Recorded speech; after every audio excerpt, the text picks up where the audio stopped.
안녕하십니까. 하루의 경제 주식 마무리 경주마 이재용입니다. 오늘 하루도 잘 견디셨습니까? 이제 지수도 그렇고 종목도 그렇고 참 답답하기만 합니다. 이제 몇 시간 후에는 FOMC 발표가 있는데 불안하고 어떻게 될지 어디로 튈지 계속 주시를 좀 해봐야 되겠죠. 오늘 시장 상황 분석해 보도록 하겠습니다. 세 분의 전문가와 함께 달려가겠습니다. 어서 오십시오. 안녕하십니까. 오늘 데일리 이슈는 세 개를 뽑아놨습니다. 가장 먼저 역시 FOMC 얘기죠. 울트라 스텝까지 나온 FOMC 발표. 자이언트 스텝으로 가닥이 잡혀간다고요? 네, 일단 이야기 나온 부분은 계속해서 75bp에 대한 가능성이 제일 높다라고 이야기가 되고 있습니다. 그런데 75냐 100이냐 이것도 중요하겠지만 제가 볼 때는 이번 회의 경우에는 관전 포인트가 좀 많이 있는 것 같습니다. 가령 예를 들면은 QT가 이번에 2배로 느는데 현실적으로 봐서는 그 금액을 채우려면 모기지 매각까지도 얘기가 나올 수가 있는 회의거든요. 그래서 그거 하나 하고요. 그 다음에는 금리를 이번에 그러면 올리고 향후에 어디까지 올릴 거냐. 흔히들 뭐 터미널 레이트 논쟁이 요즘 좀 있는 것 같은데 그러면은 그 부분이 과연 4%를 넘어가냐, 5까지도 갈 수 있느냐. 그리고 24년도에는 3년 대비 내려올 거냐 유지할 것이냐. 그래서 금리 인상 기대를 향후 2년 넘도록 없애버릴 것이냐. 그 다음은 인터뷰가 있습니다. 인터뷰를 할 때 과연 파월 의장이 지금 뭐 언론이나 이런 데서 나오는 것으로는 그동안에는 인플레가 높지만 여기에 대해 대응을 하면서 경제는 침체로 가지 않도록 최선을 다하겠다라고 계속 이야기를 해왔는데 혹시나 이번에는 인플레를 잡기 위해서 부득이 좀 침체가 발생할 수도 있다라는 식으로 용인하는 식으로 혹시나 얘기는 하지 않을까. 그 정도가 아마 포인트가 되지 않을까 싶습니다. 이게 지금 말씀하신 게 우리가 생각하는 최악의 상황들을 쭉 얘기해 주신 거 아니에요? 맞습니다. 이 조합이 가장 최악의 조합이고요. 그러니까 사실 그런 게 있습니다. 이번 회의를 앞두고서 이미 주가는 많이들 빠졌고 그리고 매파적일 것이야라고 해가지고서 다들 좀 그 상처를 입었습니다. 근데 퀀트로 치면은 이미 가드를 올리고 뭔가 이제 아주 아픈 주먹이 한번 들어올 것 같은데 그럼에도 불구하고 대비가 되어 있음에도 불구하고 만약 이런 식으로 나오게 된다라고 하면은 추가적인 피해가 좀 나오지 않을까 좀 우려가 됩니다. 지금 체력이 이렇게 약해져 있는데 결정적인 한 방이 들어오면 그냥 다운되는 거 아닙니까? 네, 그렇습니다. 지금 이제 75bp냐 100bp를 얘기하는 것은 참 25bp 차이가 나지 않지만 왜 그렇게 중요하게 많이 보냐면은 시장이 전반적으로 선반영하면서 인지하고 있는 것은 그동안에 계속 얘기했던 것처럼 연말 또는 내년 초에 4%에서 4.25%. 이 정도는 이제 반영을 하면서 시장이 인정을 하는 부분입니다. 그런데 여기서 100bp를 올린다는 얘기는 그 위를 바라보는 것이 아니냐. 또 전도표에서 그 위를 바라보는 것이 아니냐. 또는 파월 의장의 입을 통해서 그 위를 바라보는 것이 아니냐. 결국은 그 위를 바라보는 것이 시장이 준비되어 있지 않았기 때문에 그 위를 바라보는 커멘트나 아니면 전도표의 내용들이 나오면 시장은 곧바로 충격을 받을 가능성이 굉장히 높습니다. 뭐 가령 이런 것이죠. 우리 그 2008년도에 글로벌 금융위기 직전에 5%였습니다. 그리고 글로벌 금융위기 맞고 제로금리에서 2018년도에서 19년도 사이에 2.5%까지 올렸거든요. 그때 한 25% 빠졌습니다. 그리고 나서 또 다시 팬데믹 맞고 제로금리 됐지 않습니까? 근데 이번에는 9개월 만에 이번에 만약에 75bp 올리면 3.25%까지 올리는 건데 사실 그 부분이 이번에 나스닥 기준으로 볼 때 34% 빠졌기 때문에 그 부분은 어느 정도 반영을 했다라고 보는 거예요. 과거의 경험상으로 볼 때는. 그런데 여기서 시장이 예상치 않은 4.5% 위쪽을 바라보는 코멘트가 나온다. 그렇다면 예전에 트라우마도 있고 그리고 시장이 예상하지 못했기 때문에 여기서 한 단계 레벨 다운하는 게 맞다라는 게 지금 시장의 월가 얘기들이고 모두 다 걱정하는 부분이거든요. 그래서 어떤 얘기가 나올지에 대해서 뭐 거의 지금 전부 다들 관망하면서 지켜보고는 있지만 지금 말씀 주신 대로 100bp 얘기나 아니면은 4.5% 이상을 용인하는 얘기나 이런 부분인데 나오면 안타깝지만 레벨 다운은 우리가 각오를 좀 해야 되는 그런 상황이 있기 때문에 좀 힘든 상황입니다. 근데 시장은 불확실하지만 그래도 각오를 하고 있는 것이 내년 4월까지 4.5에서 5% 정도 오를 것이다. 거기까지 갈 것이다. 근데 지금 한 2.5 정도 되는 건가요? 그러면 아직도 갈 길이 멀잖아요. 그래서 연말하고 내년에 이제 금리 인하도 뭐 할 수 있다라는 발언들이 많이 나오다가 그 얘기는 쏙 들어가고 그렇죠. 내년에 잘 해봐야 내년 후반기에 한 번 정도 금리 인하는 가능하다. 그 전까지 힘들다라는 뉘앙스가 많이 나오고 있는데 우리가 잠깐만 뒤로 돌아가 보면 파월의 스탠스, 우리 부장님 말씀하신 그 글귀의 차이가 어떤 힘을 발휘할 것이냐의 문제일 것 같고요. 올리지만 그래도 자신감 있는 모습을 보여준다 그러면은 시장은 저는 반등이 충분히 가능하다. 그리고 CPI 8월 CPI 때 근원 물가가 소폭 상승이 나왔기 때문에 100bp 이슈가 나왔던 건데 이번에 보니까 3개월 연속 임대료 부분이 계속 둔화되고 있는 거를 월가도 알고 있고 연준도 알고 있다고 봅니다. 그래서 한 번에 100bp보다는 저는 0.75로 단계적으로 갈 거고 말은 5%까지 나왔지만 중간중간에 경기가 돌아가는 모습, 안정화되는 모습이 나오면 계속 중간중간 말은 계속 바뀌지 않을까. 그래서 그거는 위험에 대한 가능성을 열어두는 거지 반드시 뭐 5%까지 가겠다라는 건 저는 아니라고 보고 있습니다. 근데 우리나라도 실생활 물가가 저도 뭐 저 마트 같은 데 가보면 깜짝깜짝 놀랄 정도로 많이 오르고 있는데 미국도 마찬가지겠죠. 근데 공감대는 어느 정도 정점을 찍었다는 것에는 공감대가 형성이 된 것 같은데 이렇게 세게 나오는 거는 쐐기를 받겠다는 얘기입니까? 네, 정확히 저도 그렇게 생각을 합니다. 그러니까 사실 만약에 뭐 유가라든지 뭐 이런 커머더티 가격이 갑자기 또 한번 상승하는 일이 없다라고 가정을 하면 그러면은 피크는 거의 친 것으로 보이거든요. 다만 우리가 얼마까지 내려갈 것이냐라는 거는 조금 뭐 설왕설래가 있겠지만은요. 그런 상황에서 아마 연준 입장에서는 인플레이션을 오히려 조금 더 빨리 뿌리 뽑아내기 위해서는 지금 이렇게 승기를 잡아 나갈 때에 조금 더 강하게 나아가서 그 뿌리를 아예 뽑아내는 것이 어떨까 이런 생각으로 좀 매파성을 강하게 지난 잭슨 홀 때부터 띄고 있는 것이 아닌가 생각합니다. 이제 계속해서 3번 연속 75bp 인상. 그러면 이런 금리 인상에 영향을 받는 것들이 상당할 거 아니겠습니까? 예, 그렇습니다. 어떤 것들을 염두에 둬야 될까요? 일단 금리 인상이 되고 그리고 이번에는 양적 긴축을 하는 거기 때문에 시장에서 직접적으로 유동성 회수가 되는 부분이기 때문에 시장의 유동성이라는 게 돈의 흐름에 의해서 시장이 움직이니까 당연히 주식시장은 영향을 받는 것이고요. 그리고 투자의 회수의 부분, 투자 수익률을 봤을 때 금리 자체가 계속 올라가는데 위험한 투자 자산에서 우리가 투자할 필요가 없지 않습니까? 그런 부분에서는 전반적으로 시장에 이런 악재가 될 수밖에 없는 것이고요. 또 미래의 투자 수익률을 봤을 때 성장주를 긴 시간을 두고 투자할 지금 그런 명분이 좀 없어지는 거죠. 그러다 보니까 성장주가 더 하락하는 것이고, 그래서 시장은 전반적으로 그렇게 보는 것인데요.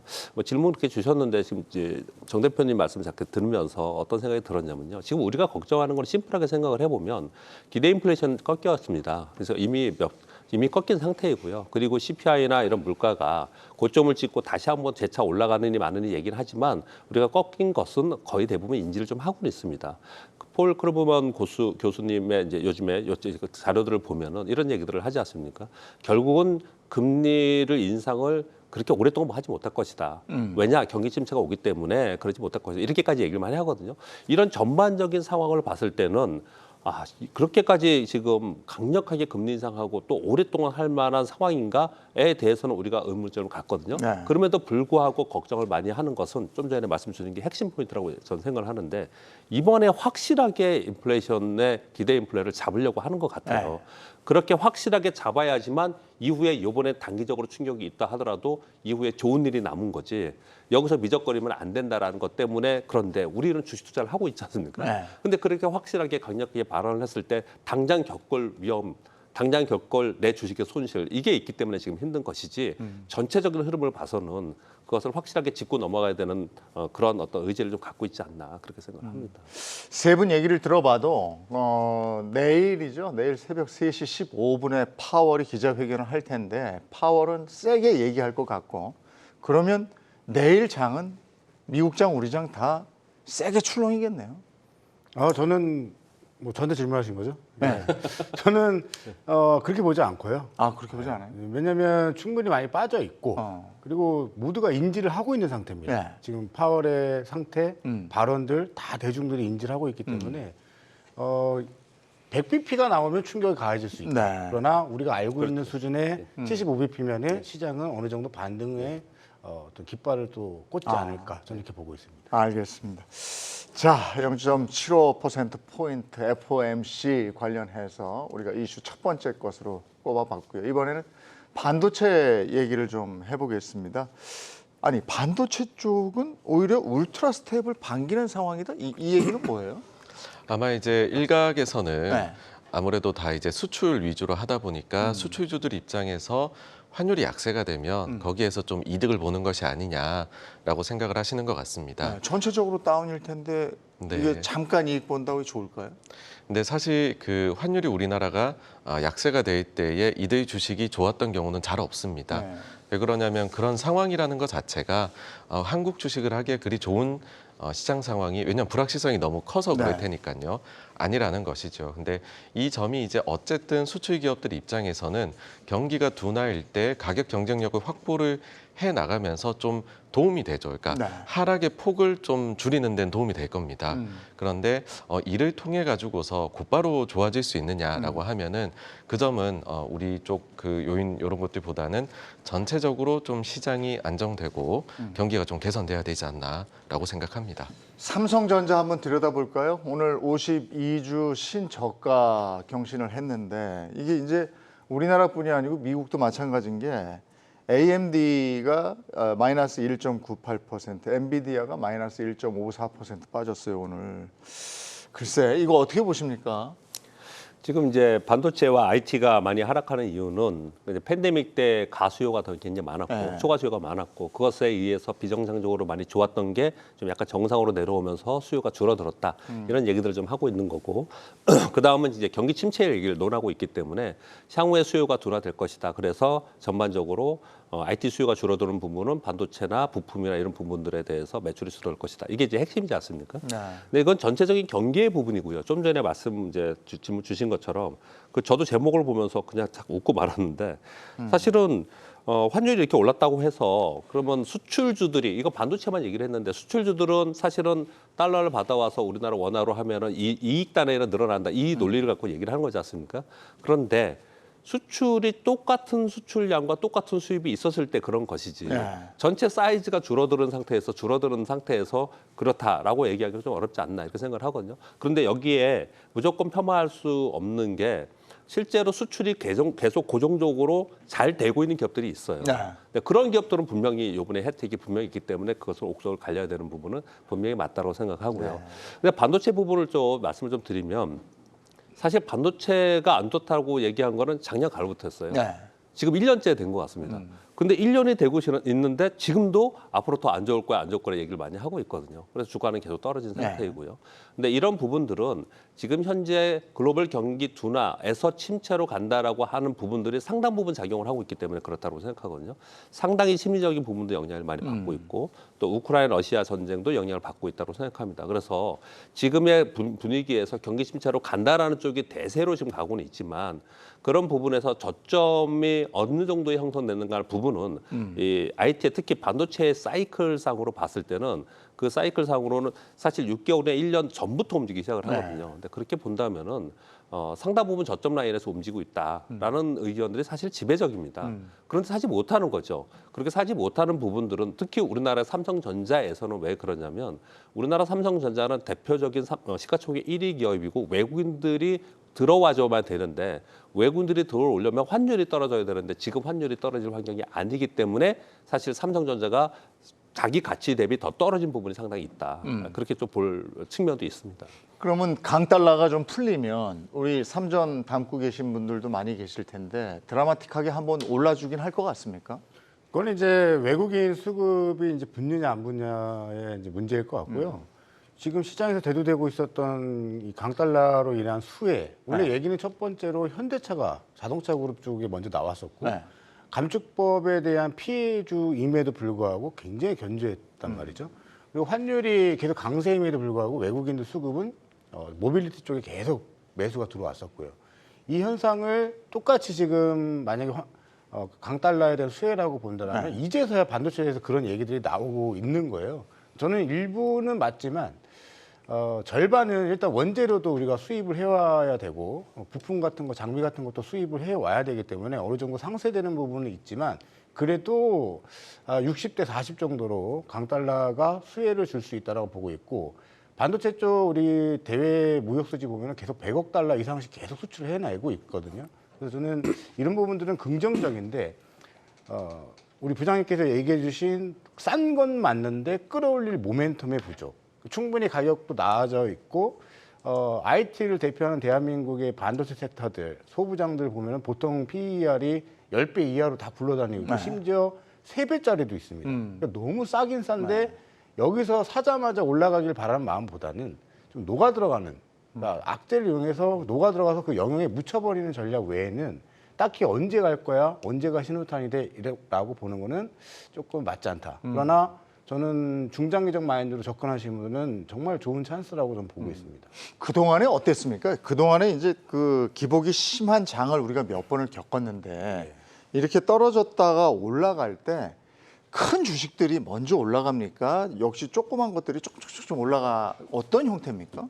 네, 제가 과거에 이제 경험을 좀 되살려 가지고서 생각을 해보면 그 증시가 하락을 하는 폭 자체가 그리 크지 않았을 경우, 그러니까 지금처럼 침체를 논할 정도로 이제 지금은 크지 않습니다. 근데 많이 떨어졌죠. 예, 그렇지 않았을 경우에는 좀 작고 가벼운 조금 매력적인 주식들이 빨리 가는데 이번처럼 뭐 30% 이상의 큰 하락이 왔을 때에는 그렇다라는 거는 뭐 어지간한 주식은 다 굉장히 싸다는 뜻이거든요.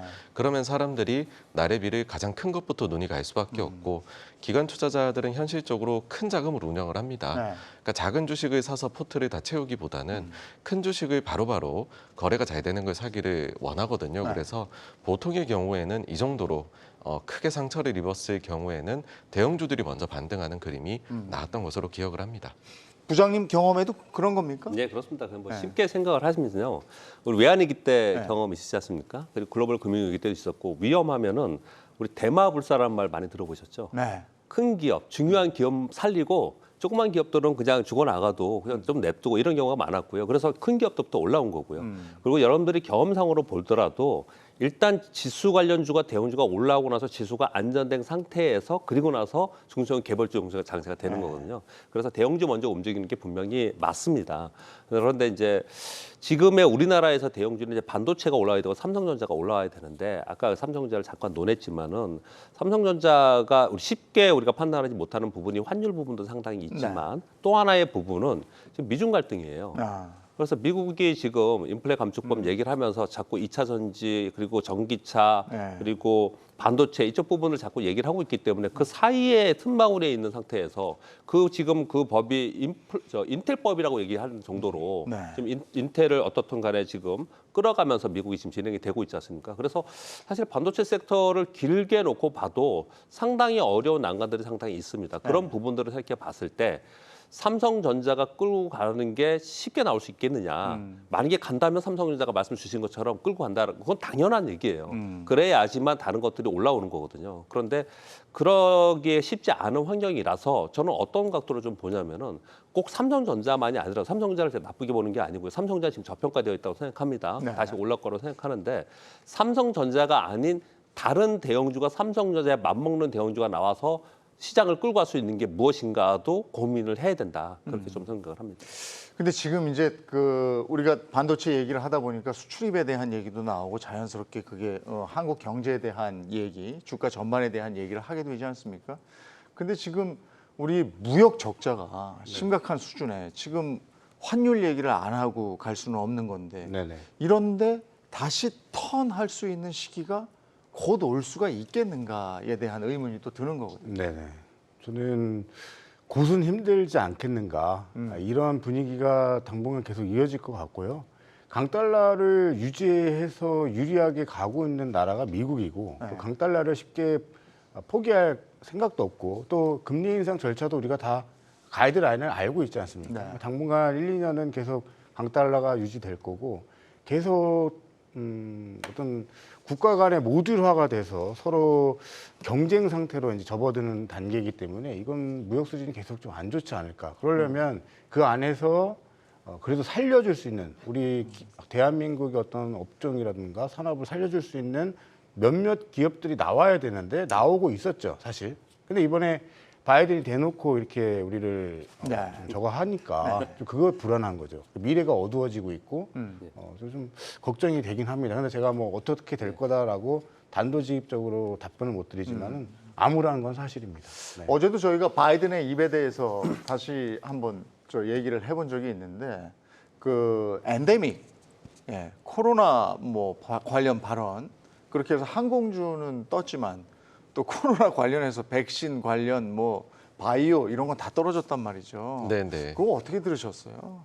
사실 바이든 대통령 입장에서는 지금 선거를 앞두고서 본인의 치적으로서 이걸 좀 매조짓고 싶은 마음이 분명히 있을 것 같습니다.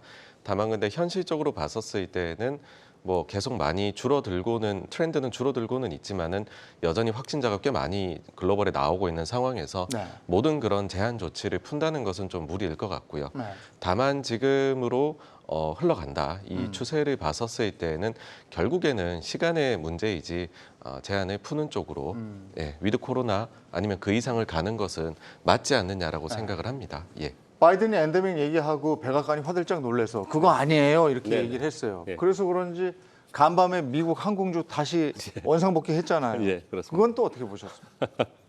사실 지금 보면은 그 얘기는 지금 말씀 주신 대로 정치적 발언에 굉장히 농후하고요. 그렇게 생각을 좀 하고 있습니다. 근데 중요한 거는 중국이 지금 봉쇄령이잖아요. 중국이 인접 국가의 관광객들의 입국 절차를 완화한다는 발표를 했습니다. 그리고 10월 16일이라고 지금 예정되어 있지만 10월 말에 당대회를 하지 않습니까?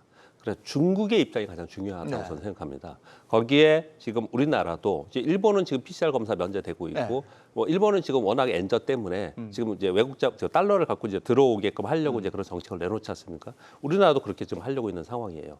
그래서 전체적으로 보면은 완화되는 거는 막는 상태이고요. 그런 상황 속에서 중국이 이번 공산당 대회 끝나고 나서 봉쇄령을 좀 해제시킨다든지 완화시키는 모습이 나타나면 이것은 확실하게 영향이 클 것이라고 생각합니다. 그렇게 됐을 때 이렇게 뭐 소위 위드 코로나나 엔데믹 이후의 종목들이 움직일 가능성은 충분히 있다 이렇게 생각하는데 지금의 상황에서는 그렇게 크게 움직일 상황은 좀 아니다라고 보고 있고요. 또 한 가지만 좀 덧붙여서 말씀드리면 백신이라든지 또 위드 코로나의 일부 종목들 이런 종목들에 대해서 좀 다른 각도로 볼 부분이 좀 있습니다. 백신은 실제로 앞으로 뭐 다시 오미크론과 같은 새로 변이가 나와서 그런 일이 발생이 된다 하더라도 백신 관련주거나 아니면 코로나 관련주들은 이제 대세 시장을 끌고 가는 성장주에서 좀 벗어나 있고요. 약간 테마성으로 바라보시는 게 뭐 투자에서는 좀 좋지 않을까 이렇게 판단을 좀 하고 있고요. 또 한 가지 소위 위드 코로나 관련주라고 해서 화장품이나 면세점이나 여행, 항공 이런 거 있지 않습니까?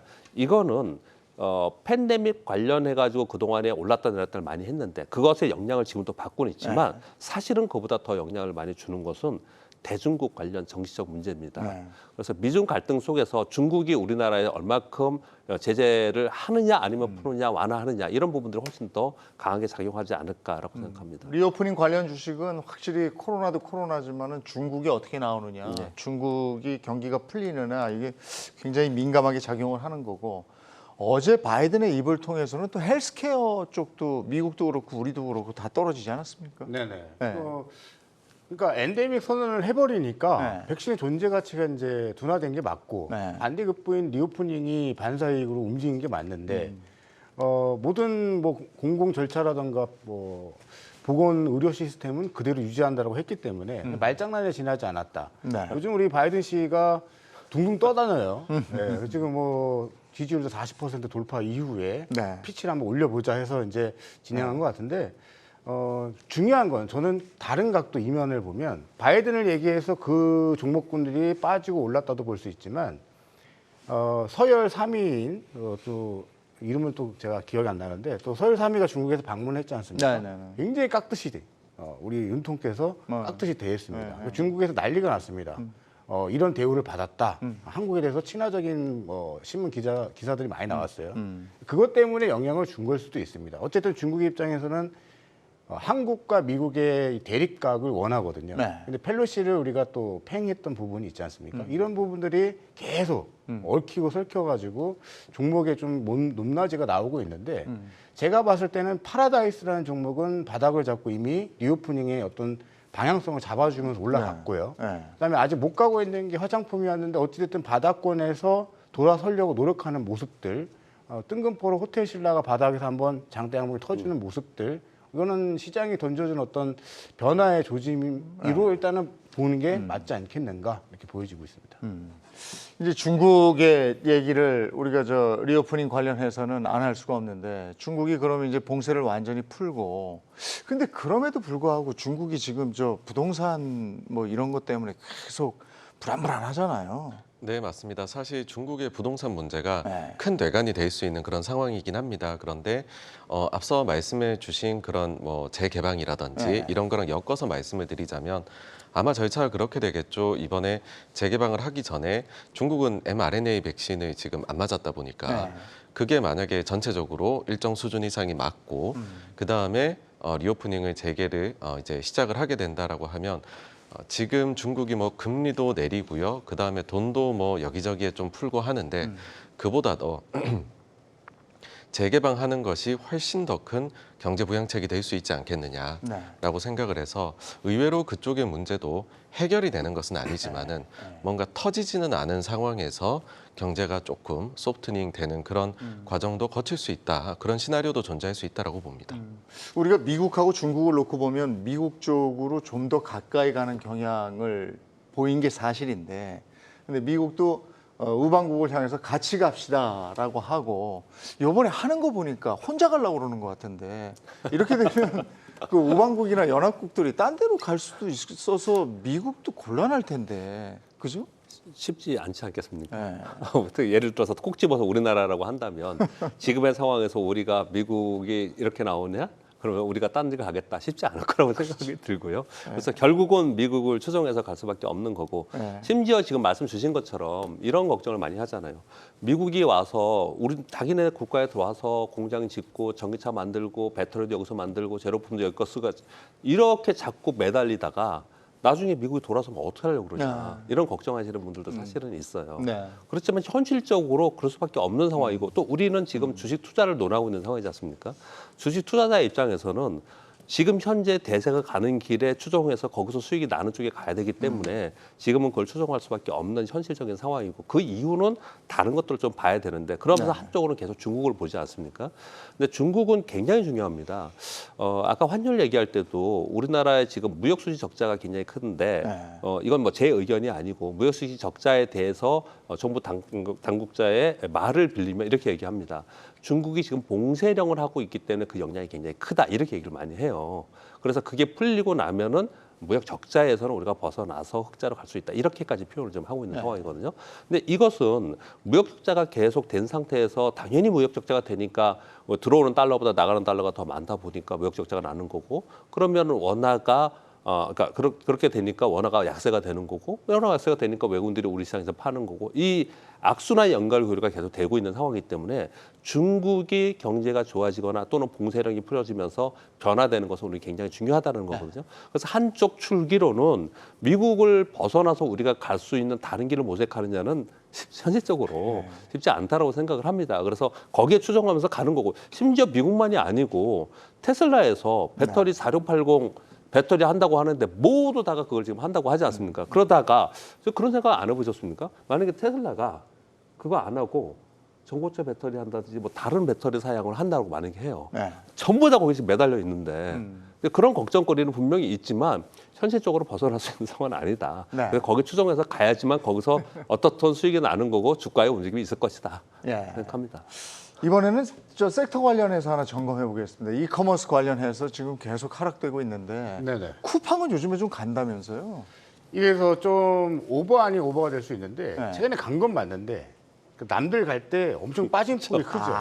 그래서 바닥에 좀 올라오니까 이제 퍼센테이지로 보면 이제 많이 올라간 건 사실입니다. 근데 내부를 보더라도 이제 영업이익들이 개선이 되고 있는 것도 사실이고요. 그다음에 네이버를 잡고서 국내 이커머스에서 1위를 차지한 것도 맞습니다. 그래서 지금 분석이 어떻게 나오냐면 이러한 각도대로라면 2024년에는 완전히 흑자 전환을 할 수 있다. 이런 소식들. 그래서 좀 틈새 낙폭과대주로서 일시적으로 수급이 좀 들어오면서 분위기가 만들어진 것이 아니냐 이렇게 보고 있습니다. 이커머스 관련해서 주요 종목들은 지금 아마존 같은 경우도 지금 많이 떨어져 있고요. 이베이도 그렇고 쭉 그렇죠. 상황이 좋은 게 아니죠. 굉장히 안 좋고 경기 침체 우려감이 그대로 반영되어 있고 물가 상승률도 다 반영이 되어 있습니다. 네. 제가 번외로 조금 상상을 해보는 건 네. 소프트뱅크가 지분을 갖고 있잖아요. 근데 이번에 이재용 회장이 영국을 가서 네. 암을 인수 얘기가 또 뉴스화가 됐습니다. 네. 뭐 이번 몇 번 나왔지만 가자마자 뭐 인수가 타결될 건 아닌데 네. 어떤 그런 미묘한 긍정론이 불타면서 쿠팡도 조금 그런 인기를 얻지 않았을까 이런 생각을 좀 해보고 있습니다. 지금 중국의 알리바바는 살아 있습니까? 퇴출됐나요? 그냥 거의 본 적이 없어가지고 기사에서도 요즘 사라진 것 같아요. 알리바바 한참 잘 나갔잖아요. 네. 네? 공산당의 위력을 글쎄. 느꼈습니다. 저는. 예. 근데 쿠팡에 뭐 무슨 월가의 큰 손들이 쿠팡에 투자한다 뭐 이런 얘기는 맞는 겁니까? 그런 얘기가 흘러나오던데. 예, 맞습니다. 사실 쿠팡이 처음에 상장을 할 때부터 예, 예. 뭐 빌 레크먼을 비롯해가지고서 유명한 투자자들이 처음에 투자에 참여를 했던 것으로서 예. 또 유명했었고요. 그리고 실제로도 쿠팡에 IPO를 할 때에 그 사이즈 자체가 그 해외 기업들 중에서는 알리바바 이후로 최대였었습니다. 네. 그러다 보니까는 외국인 투자자들에게도 이는 관심사였다. 그래서 꾸준히 많이 빠지면은 그래도 한번 더 들여다보는 그런 주식이고요. 그래서 몇몇 이제 조금 이런 성장주를 좋아하는 특히 뭐 테슬라나 이런 데서 과거에 네. 아주 좋았던 승리 경험을 가지고 있던 그런 투자자들 중에서는 일부가 지금 쿠팡에 투자를 해서 이미 뭐 좀 수익이 나고 있다. 그런 소식들이 들리고 있습니다. 쿠팡 얘기한 김에 그 국내 쿠팡 관련 주식들 있잖아요. 새벽 배송하고 또 IPO 시장 얘기 한참 할 때 우리 얘기했었는데 예, 그렇습니다. 오아시스라든지 뭐 컬리 어떻게 돼 있습니까 지금? 지금 뭐 IPO 한다라고 하고 빨리 한다라고 하는데 네. 지금 근데 뭐 뉴스 나오다가 또 글쎄 요즘 통 조용하고 얘기가 뉴스 없었어. 나오다 조용하고 이러는데 사실 IPO라는 게 시장의 영향을 굉장히 많이 받습니다. 네. 시장 전체적으로 분위기가 안 좋고 근데 당연히 그거는 시장에 돈이 풍부하게 있을 때 흥행이 더 되는 거지 않습니까? 그렇죠. 여유가 있으니까. 예. 근데 이제 시장에 돈이 말라가고 없으니까 당연히 이제 그런 일들이 벌어지는 거고 첫 번째. 두 번째는 우리가 지금 팬데믹 시대를 겪으면서 그쪽이 확 붐을 일으켰던 거지 네. 않습니까? 그런데 그 시기를 좀 지나가면서 그 분위기가 좀 이제 꺾여 있는 상황이에요. 그러다 보니까 이제 와서는 그때는 IPO 하거나 이런 기업들이 무조건 될 거라고 네. 생각했는데 지금 생각해 보니까 정말 얘들이 독점적인 또는 선점의 효과가 있는가? 또는 얘들이 계속해서 고인 컨선할 수 있는 경제적 계좌를 확실히 갖고 있는가? 네. 이런 고민을 하는 거죠. 쿠팡 같은 경우에도 저는 개인적으로 어떻게 보냐면 시장 사이즈하고도 상관이 많이 있다고 보거든요. 아마존이나 이런 것들은 글로벌리 사이즈가 있지 않습니까? 우리나라 기업이 참 안타까운 게 물론 쿠팡은 해외 진출 많이 하고 있지만 시도도 하고 있고요. 그렇지만 우리나라 기업의 뭐 다른 어떤 기업들을 설명을 드릴 때 시장 사이즈 자체가 그렇게 크지 않기 때문에 처음에 이렇게 고평가 받다 하더라도 다시 떨어지는 경우가 굉장히 많아요. 이렇게 세 가지 점을 이렇게 전체적으로 봤을 때 다들 의심을 좀 하는 거죠. 예를 들어서 마켓컬리만 하더라도 마켓컬리는 뭐 처음에 했을 때 시총 몇 조를 얘기를 했었죠. 네, 네. 처음에 몇 조까지 네. 얘기를 했지 않습니까? 근데 요즘에 점점 낮춰진 상태에서 더 낮춰지는 않고는 있지만 그렇게 얘기가 나오는 이유는 정말로 마켓컬리만이 할 수 있는 건가? 경쟁자가 없는 건가? 네. 뭐 이런 걸 이제 우리가 경제적 해자라고 하지 않습니까? 그런 의심을 하기 시작을 한 거예요. 그러다 보니까 이제 주춤하고 또 시장에 돈이 없고 이런 일들이 벌어지고 있는 거거든요. 근데 결국은 이런 것들은 시장의 경험상으로 봤을 때 늘 있어 왔던 것이고 그리고 이런 그 어려움들은 또는 고통스럽고 이런 부분들은 항상 있는 것이거든요. 네. 여기서 살아남은 데들이 이제 진짜가 되는 거죠. 네. 과거에 우리 반도체도 그랬고요. 다들 그랬습니다. 여기서 이제 살아남는 쪽은 정말 큰 회사가 돼서 좋은 회사가 되는 거고 그렇지 않은 회사들은 어쩌면 없어지는 회사들도 발생이 될 수 있고 그렇습니다. IPO 관련해서 좀 더 얘기를 이어가자면 그 얼마 전에 폐배터리 관련해서 네. 상장해서 아주 괜찮았던 그러니까 네. 이런 장에서도 괜찮을 수 있다를 보여주지 않았습니까? 확실하게 보여줬고요. 네. 6월달 최고의 공포스러웠던 장 속에서 네. 이제 6, 7, 8을 올라오면서 엄청난 V자 반등이 나왔죠. 그러니까 지수로 보면 얼마 안 간 것 같지만 네. 종목별로는 뭐 태조 이방원이라는 용어가 네. 나올 정도로 강세였단 말이죠.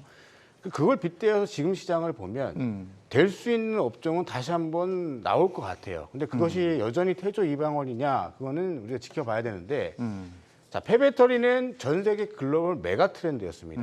근데 지금 이번에 상장되는 WCP, 네. 이 WCP가 분리막 쪽이에요. 분리막은 SK 아이테크놀로지가 지금 상장되어 있는데 연일 저점을 갱신하고 있습니다. 네.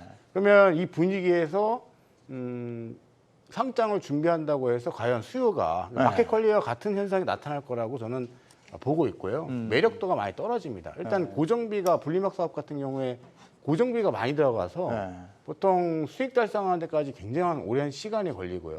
그래서 이런 부분들 봤을 때 폐배터리였기 때문에 가능했던 것이지 2차 전지 섹터라고 해서 모두 강하지는 않을 것이다. 최근에 전해질 부분도 가격 다운되고서 주가가 곤두박질 쳤지 않습니까?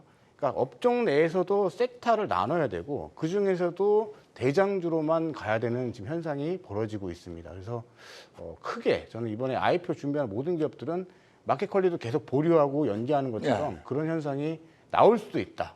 예. 그리고 좀 조심해야 된다. 실예로 과거에는 그 박셀바이오 같은 경우가 상장 이후에 한번 쭉 빠졌다가 10배 넘게 또 올라가는 케이스도 있었기 때문에 뭐 그런 케이스를 제외하고는 현재 시장을 놓고 봤을 때는 좀 별로다. 네, 이런 말씀 드리고 지금 WCP 말씀하셨습니다만 2차 관련 그 주식, 2차 배터리 관련 주식이고 그래서 기대감이 있었던 모양인데 수요 예측에서 충격적인 결과가 나왔다면서요? 네, 수요 예측이 거의 뭐 3분의 1 토막 그랬다고. 더 났고 대신에 낮췄어요. 그러니까 기관들은 자 그러면 우리가 프리미엄을 제외하고 요 정도면은 정말 저평가로 잘 한 거야 하고 가격을 제시했는데 기관들에서 이제 웃기지 마.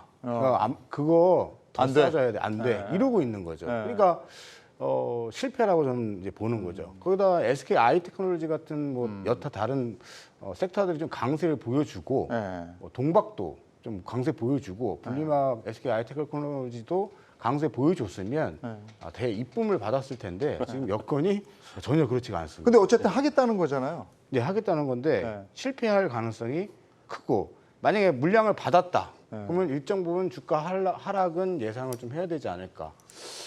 그랬다가 2차 전지 관련해서 주식들이 좀 뜨는 분위기였으니까 네네. 지금은 뭐 다시 조금 네네. 뭐 주춤하지만 네. 다시 한번 이렇게 이게 원래 8만 원, 뭐 10만 원 어쩌고 얘기하다가 6만 원이면 네네. 다운이 돼서 상장이 돼요. 네. 그러면 좀 떨어지면 다시 올라가지는 않을까요? 저도 그런 긍정적인 말씀을 드리고 싶은데 네. 좀 아닌 건 아니다라고 안티가 좀 생길 수 있습니다, 제가. 근데 준비하시거나 사신 분들은 글쎄 좀 마음의 각오를 좀 아이고. 하시고 예. 변동성이 있더라도 하여튼 저는 별로다. 왜냐면은 SK 아이테크놀로지가 너무 별로예요 지금. 그리고 전해질 쪽도 다 너무 별로고 그러니까 폐배터리나 뭐 음극재, 양극재 정도면 모르겠는데 좀 힘들 것 같습니다. 아니 냉정하게 얘기하시니까. 예. 아니 뭐 부유하신 분도 죄송합니다. 근데 이게 IPO 할 때 이렇게 단계가 있잖아요. 네네. 어느 단계에서 제일 신경을 써요? 기업들도 그렇고 투자자들은 또 다른 입장일 거고. 뭐 사실 어느 단계가 뭐 다 이제 기업 입장에선 중요하겠지만 결국에는 맨 마지막에 이렇게 시장에 올릴 때에 시장이 이것이 이제 정말로 활용 정점이다라고 말씀드릴 수 있을 것 같은데. 문도 있는 거예요, 그러니까. 네, 맞습니다. 시장 상황에 따라서 또 뭐 그렇고 지금의 경우에는 뭐 이제 그 가령 예를 들면은 공매도 같은 게 제한적인 상황이고 또 각종 지수에 들어가는 그런 여러 가지 스케줄들이 있다 보니까 만약에 증시가 좋은 상황에서 WCP가 좋은 가격을 받아서 규모가 더 컸었다면 크면 클수록 오히려 그 점으로 더 매력이 수급에선 붙었을 것 같아요. 근데 지금 사이즈는 수급상에서는 그렇게 우호적으로 작동할 만한 뭐 과거에 뭐 따상이나 이런 것들 보면 우호적인 수급이 있어야 되는데 그런 게 붙기는 조금 쉽지 않은 그런 상황이 된 것 같습니다. 지금 상황이 전체적으로 좀 이런 상황인데다가 2차 전지가 한번 쫙 갔다가 지금 좀 빠지는 상황에서 이 회사 뭐라 그랬죠? WCP 같은 경우에 그 IPO를 하니까 지금 또 이런데 태조 이방원이 가고 있었던 시기 네. 얼마 전이잖아요. 네.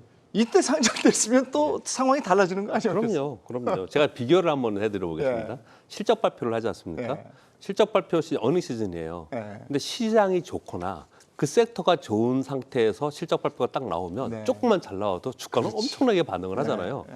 근데 시장이 뭐 워낙 안 좋고 뭐 섹터 안 좋고 그러면 호실적 나와도 네. 뭐 실적 그냥 아주 나와도 네. 오히려 호실적 나왔을 때 팔아야 된다 뭐 이러지 않습니까? 네. 근데 그게 주식시장이지 않습니까? 그런 게 주식시장이에요. 그러니까 IPO도 운이라고 말씀을 주셨지만, 그러니까 운 잘 타이밍을 잘 맞추는 거죠. IPO도 자체도. 근데 지금 상황이 좋지 않은 상황이고 아까 좋은 말씀 주셨는데 관련 섹터나 관련 종목들이 안 좋은 상황에 있는데 네. 신규로 들어온 게 자기만 혹시 독보적으로 좋을 수 있느냐 네. 이런 부분은 아니라고 생각하거든요. 근데 덧붙여서 하나만 더 말씀드리면 지금 보면은 주관사 측에서 시가총액을 뭐 4조 이상으로 받고 거기서 할인해가지고 8만 원에서 10만 원 정도를 제시를 했는데 기관 투자가들은 87%가 나 그거 못 준다. 8만 원 아래로 해야 된다. 네. 그래서 6만 원을 했지 않습니까? 네. 아까 제가 실적 발표를 말씀드렸잖아요. 네. 이 기업에 대해서 정확하게 제가 이거 분석을 해서 오지 못한 건 죄송하게 말씀을 드리겠고요. 이 분석에서 말씀을 드린 이 종목에 대해서 말씀을 드리는 게 아니고요. 이 종목이 실제로 이 주관사가에서 분석한 것처럼 10만 원의 가치가 있는 종목이었는데 시장 분위기 때문에 지금 6만 원이고 또 거기서부터 좀 떨어져가지고 5만 원 간다라고 한다면 이런 거랑 똑같은 거잖아요. 실적이 굉장히 좋은데 시장 때문에 반영이 못했어. 네. 그거는 결국은 자기 가치로 가는 거지 않습니까? 간다는 거죠. 네, 이것도 똑같은 거예요. 네. 사실 따지고 보면 결국은 이 기업의 가치가 실제로 이 어느 정도의 가치가 있는지를 각자의 판단이 중요한 것이지 지금 시황에 따라서 이게 흥행이 됐냐 안 됐냐는 이거는 지금 분위기다. 네. 네, 그렇게 보시면 될 것 같습니다. 그러니까 그 분위기가 하필이면 LG 엔솔도 대규모 하락을 불러왔고 그다음에 오버슈팅 얘기 있고 네. 이런 때 이제 상장을 하니까 네. 애를 먹게 되는 거죠. 네, 그 전에 갈 때 했으면 네. 괜찮았는데. 근데 운 좋게도 네. 지금은 이런데 FOMC 결과 이후에 예를 들어 또 시장이 갈 때가 반등이 있을 나오면 또 네. 달라지는 거죠. 소위 좀 산티나는 용어로 아다리가 또 잘 맞아가지고 또 올라갈 수도 있습니다. 예. 준비는 철저하게 해야 되겠지만 어쨌든 시장 흐름에 역행할 수는 없다. 네. 근데 LG 엔솔 이제 얘기했으니까 LG 엔솔이 개인들은 네. 뭐 조 단위로 팔았어요. 이걸 엄청 팔았다고 그러던데. 지속 매도가 나왔고 지속 매수는 외국인 연기금이 거의 하루도 안 빠진 것 같습니다. 제가 그거를 매일 체크했는데 하루도 안 빠지고 계속 샀어요. 어제 하루 조금 외국인이 팔았지만 연기금은 역시 순매수를 계속 보였고요. 나올 만한 화두들 이슈들이 굉장히 많아요. LG 엔솔이. 그래서 전체적으로 양극재 LNF나 에코프로비움이 옆으로 횡보할 때 유일하게 2차 전지 섹터 쪽에서 폐배터리 말고요. 네.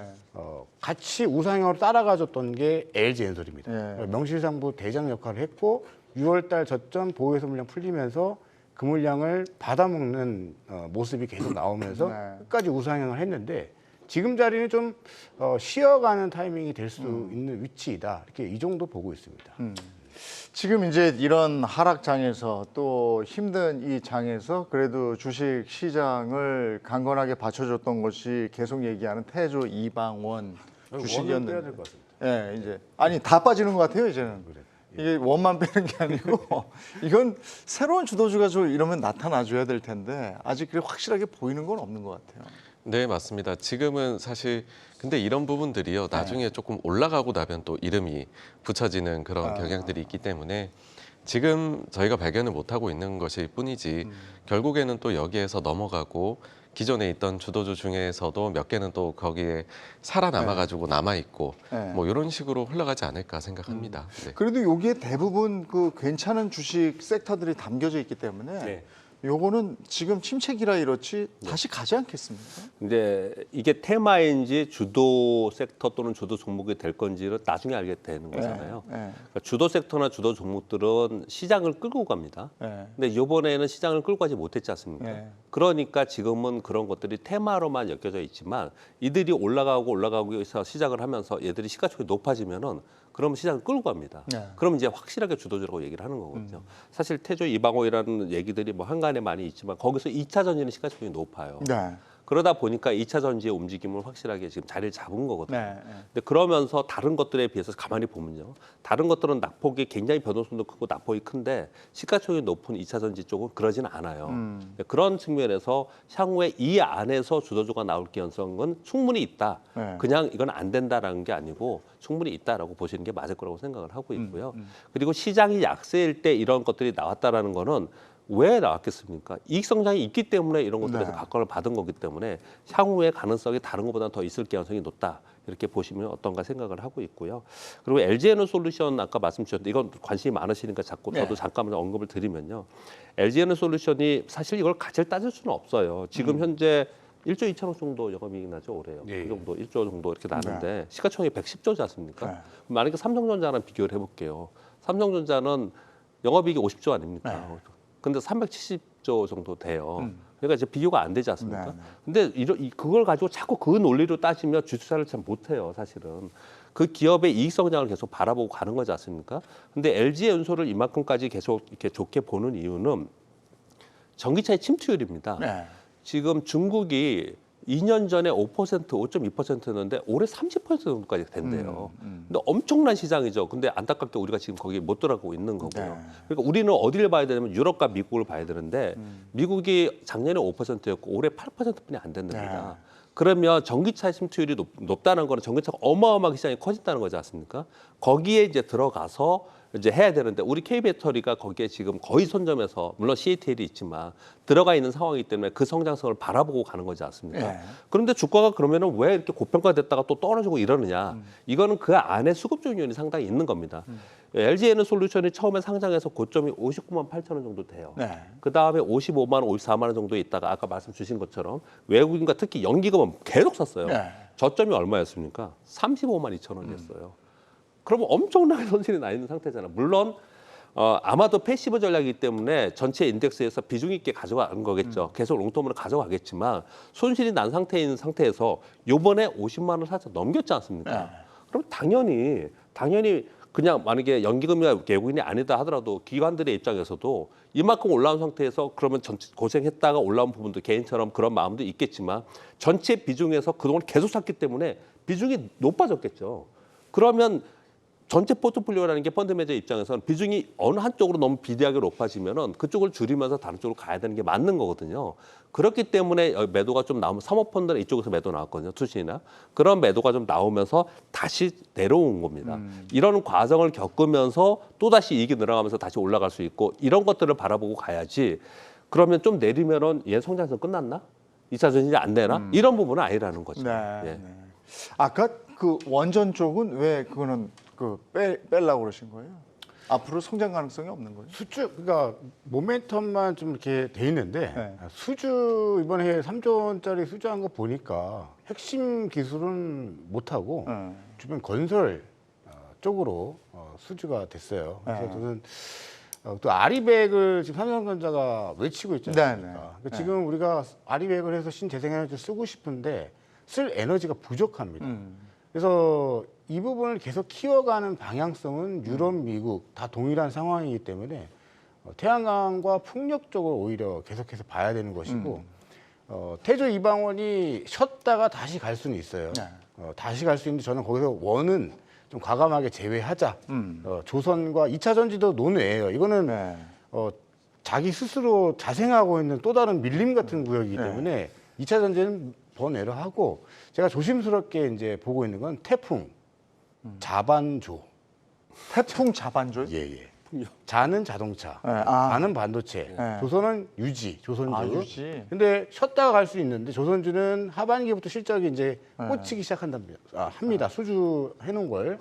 근데 중요한 게 여기서 반도체가 간다라고 했을 때 어제 제가 미묘한 걸 본 게 뭐냐면 장중에 삼성전자가 좀 이렇게 움직이려고 그러면 엔솔이 이렇게 빠지면서 이렇게 시소가 좀 나타났어요. 이게 뭐냐면 2위잖아요. LG. 노돈이 여기로 가고 막 이러나? 그럴 수도 있고 지수를 컨트롤하려고 그러면 두 개가 다 같이 움직여버리면 지수가 확 움직이거든요. 네. 그러니까 엔솔 부분과 이번에 엔솔 좀 쉬면서 반도체가 움직이는지 여부를 저는 FOMC 끝나고 나면 체크를 좀 해보려고 합니다. 예. 자, 이제 몇 시간 있으면 FOMC 발표 또 파월의 입 다 시선이 집중될 텐데 내일 새벽 3시 15분 뭐 이렇게 돼 있습니다. 뭘 중점적으로 봐야 되고 그 이후에 우리 개인 투자자들은 어떻게 해야 되는지 말씀을 좀 해주셨으면 좋겠어요. 네, 결국에는 얼마나 더 오랫동안 높게 그 금리를 유지를 할 것이냐가 중요할 것이다라고 봅니다. 그래서 이번 회의에서는 제 개인적으로는 매파성을 극대로 드러내서 인플레를 화끈하게 한번 잡아보겠다라는 것을 하는 전략으로 가지 않을까 싶고요.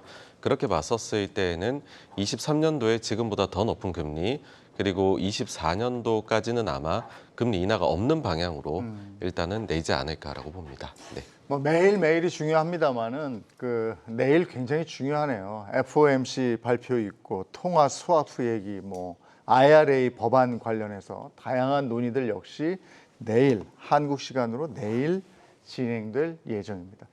자, 내일 이 발표 있고 내일 장 서고 내일 장 끝나고 경주만은 오는 거죠. 그 장을 가지고 FOMC 얘기를 가지고 충실하게 분석 한번 해보도록 하겠습니다. 오늘 여기까지 달리겠습니다. 내일 뵙죠. 고맙습니다.